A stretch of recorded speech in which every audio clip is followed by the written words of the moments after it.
اللہ اس کی کتنی رکھتا ہے، اللہ اس کی کتنی سنتا ہے، وہ یہ دیکھ لے کہ نماز کی اس کے نزدیک کتنی حیثیت ہے۔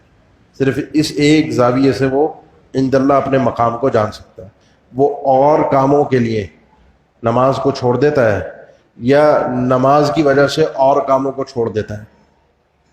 پھر جب میرے پہ مشکل آئے گی، کوئی تکلیف آئے گی، تو اللہ سارے نظام سے پلٹ کر میرے حالات کو تبدیل کر دے گا، یا جس طریقے سے میں نماز کو چھوڑ دیا، دیر کر دی، جب وقت ملا پڑھ لی، نہیں پڑھی، اپنے کام کاج کے حساب سے نہیں۔ اللہ کے نبی صلی اللہ علیہ وسلم کا فرمان، اللہ تعالیٰ فرماتا ہے، حدیث قدسی ہے، اللہ تعالیٰ فرماتا ہے میرے بندے تفرغ لعبادتی، میری عبادت کے لیے ذرا فارغ رہا کر، کام کاج چھوڑ دیا کر، سب چیزوں کو بھول جایا کر۔ کیا ہوگا؟ ہماری روٹین کیا ہے؟ صبح سے شام تک کمانا، اپنے مسئلوں کو حل کرنا۔ اللہ نے فرمایا تیری کمائی، تیرا فقر اور تیرے مسائل، اسد فقر، تیرے فقر و فاقے کو میں ختم کر دوں گا اور تیرے مسائل کو میں نپٹا دوں گا۔ کون کہہ رہا ہے؟ کون کہہ رہا ہے؟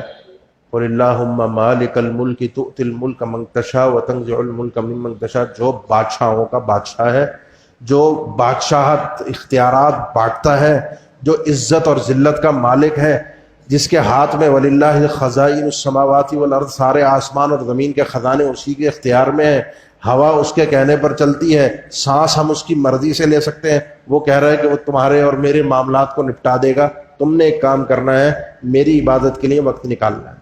اور اگر ایسا نہیں کرو گے، اپنے کام خود نپٹاؤ گے، اپنے مسئلوں کو خود حل کرو گے، اپنے گھریلو معاملات، کاروباری معاملات، سب چیزوں کو خود نپٹانے کی کوشش کرو گے، میری عبادت کے لیے وقت نہیں ہوگا، پھر خود ہی نپٹاؤ گے۔ اور خود نپٹانے پر جب آؤ گے تو ایک رکاوٹ تمہارے سامنے آئے گی، اور وہ رکاوٹ ہوگا خود رب تعالیٰ۔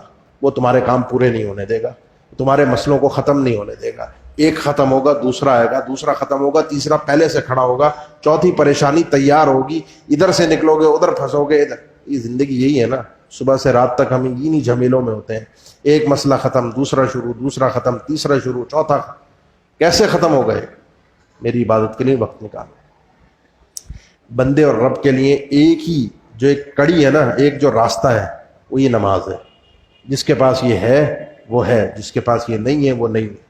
اس کا اسلام میں کوئی عمل دخل نہیں، کوئی لینا دینا نہیں ہے۔ اللہ کے نبی صلی اللہ علیہ وسلم کی اپنی زندگی میں آخری جو فرمان تھا، جو امت کے لیے تعلیم تھی، جو فرمان تبلیغ کی نوعیت میں سے تھا، آپ کی باتیں اس کے بعد ہوئیں، لیکن آخری زندگی کا فرمان یہی تھا، الصلاۃ الصلاۃ وما ملکت ایمانکم، لوگوں اس نماز کا خیال